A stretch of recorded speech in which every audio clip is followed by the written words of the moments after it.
and chiral density has fallen to within normal range. BT threat neutralized.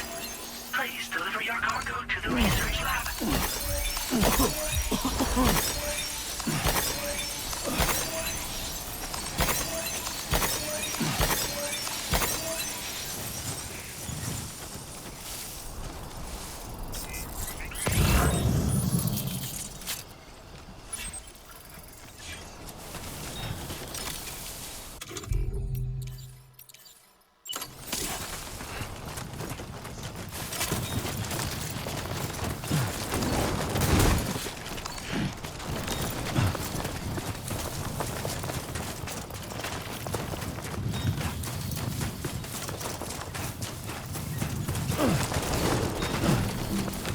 I will be coming tonight.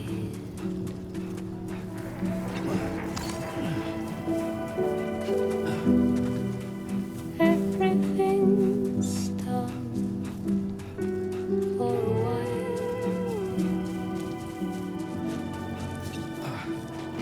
and I will be silent in the fire and the light. We will be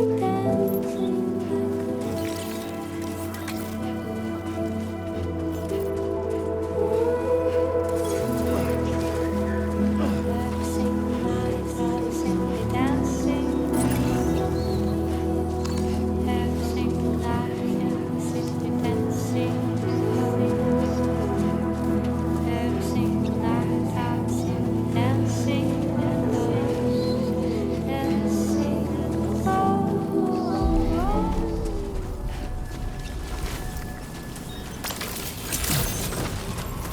Good evening, Sam.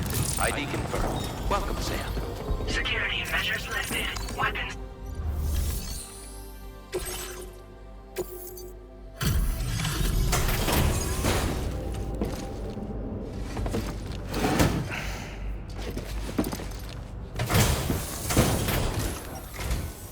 Long time no see, Sam. Though, having said that, I realize you probably don't recognize me like this. Anyway, why don't you let me take a look at your orders?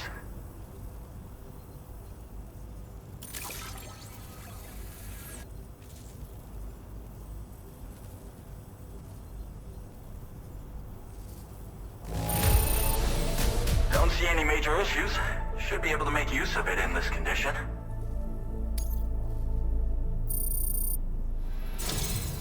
We never doubted you'd show. Reliable as ever. A man you can... We're ready for you to link us up with your Cupid. Once you do, you'll have fulfilled your objective of bringing the entirety of Mexico onto the chiral network.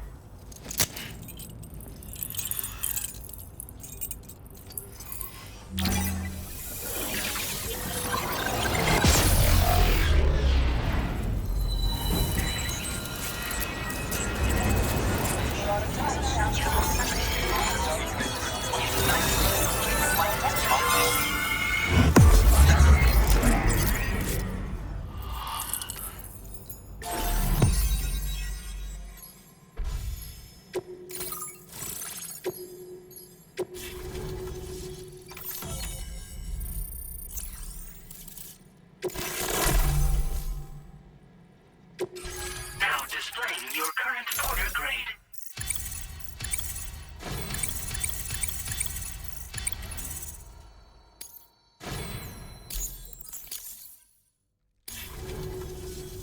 So, Sam, don't suppose you remember who I am? The name's Alex. I used to work at the weather station back in the UCA. I was a Bridges employee, reporting directly to Deadman. So, when I was offered the opportunity to collaborate with him here, studying the Death Stranding and BTs, I jumped at the chance, and here I am. And now, you're here too. You actually couldn't have come at a better time. Shortly before your arrival, chiral density levels started to climb, hitting significantly higher ranges than before. This kind of spike is indicative of an imminent giant BT appearance. I've shared with you some MP bullets that should be very effective against BTs. Because if a giant BT is on the way, then we're gonna need you to put it down.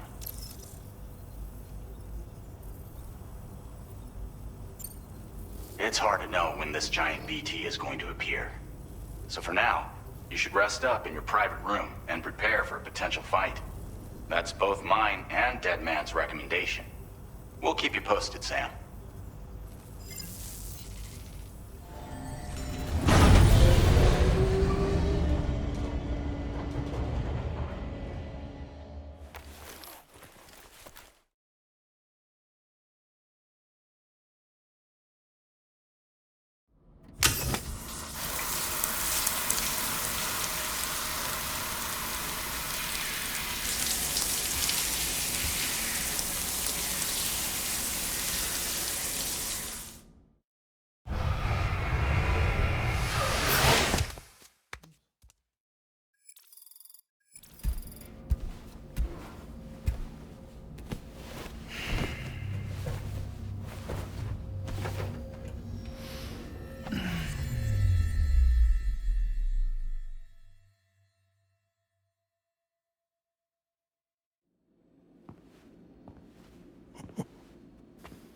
It's been too long, Sam.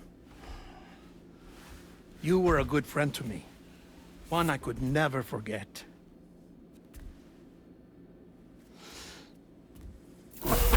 Which is why I took steps to ensure that this message would only play upon your arrival. The sensors were set to scan for your biometric data. A simple enough trick.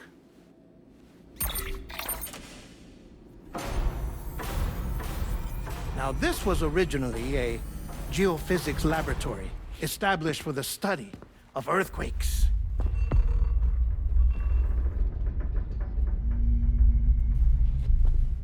And for that reason, it holds a wealth of documentation on gatequakes, tar currents, and placates. As well, I discovered, as research data on the other side. Now, what I'm about to tell you, I learned after I came to this place.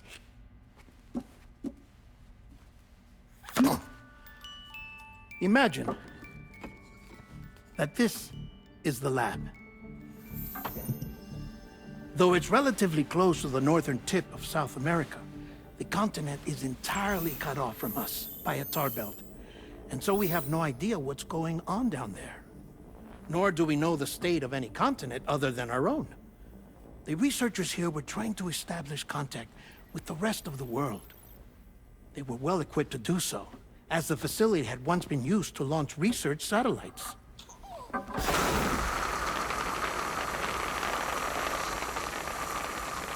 So they tried launching a variety of probes and drones in the hope of obtaining observational data,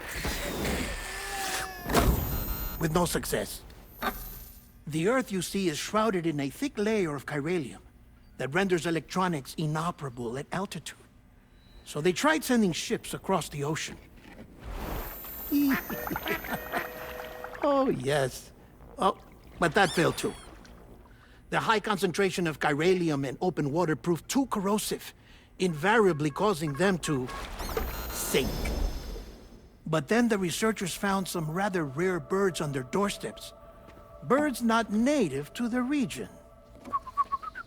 Nice birdie, nice birdie. And that, my friend, was just the beginning. Not far from the lab, they discovered a strange anomaly. Well, the surrounding area was heavily contaminated with chiralium. Yes. This is beautiful. The researchers would later dub the anomaly a plate gate. But further investigation revealed that it came into existence when you began to expand the chiral network across North America, and that the gate grew larger in tandem with the network itself. What started as a tiny fissure in space became so much more.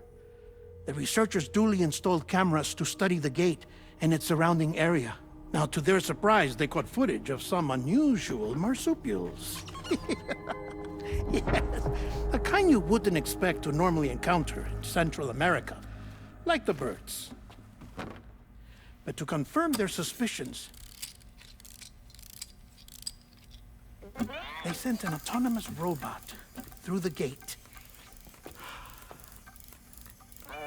The soil samples it collected were consistent with the archived geological data from the southern hemisphere.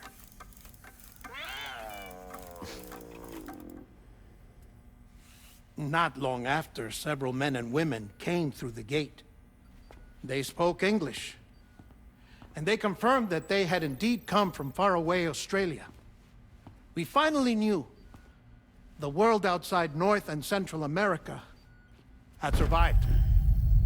Ours was not the last bastion of humanity, but Australia had suffered the Death Stranding too. Undeterred, the researchers began working closely with Bridges and conducted a series of tests, paving the way for an expedition to Australia that would lay the groundwork for chiral network expansion. After they had first installed surveillance equipment, that is, so that the gate could be monitored from the Mexican side, a necessity to this day as Australia is not yet connected to the chiral network. The UCA may not have dreams of conquest and control, but they aren't about to let just anyone use the gate. Indeed, that's one of the reasons they were so determined to connect Australia to the network in the first place. Well, I suppose that's all I have to say about the plate gate. There's something else that I need to tell you, though. Something far more important. Mind if I pause it here? I have to go take a shower. Gate quake detected. Sam, a gigantic BT just showed up outside. We're prepping weapons for you now. Access the terminal up top and take whatever you need. We're counting on you.